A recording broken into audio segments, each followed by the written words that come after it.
Welcome to McPlum, simple solutions served daily. Start now. Sign into your cloud-enabled Xbox account and verify Game Pass Ultimate Access. You want a stable connection, so plug into Ethernet or move to a 5 GHz band immediately. Pair a wired or Bluetooth low-latency controller and close competing apps on phones and TVs. Once done, launch cloud gaming from the Xbox app to force an optimal server choice. This begins the session while your network and controller sync, which reduces initial input lag and prevents resolution drops.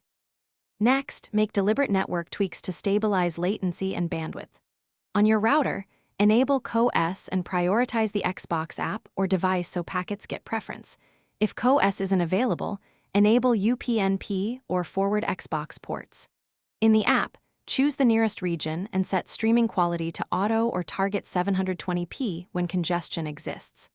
Also, reduce simultaneous device usage and background downloads. These steps lower jitter and packet loss, which translates into smoother frame delivery and more consistent. Finish by updating firmware on your router and the Xbox app, then reboot the modem and router to apply changes.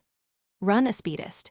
You want latency under 40 milliseconds and stable Mbps consistent with your plan.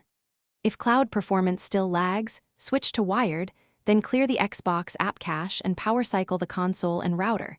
This often resolves session handshake errors.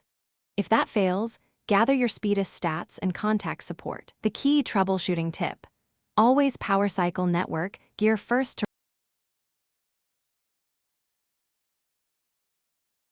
Thanks for watching. Stay juicy and subscribe.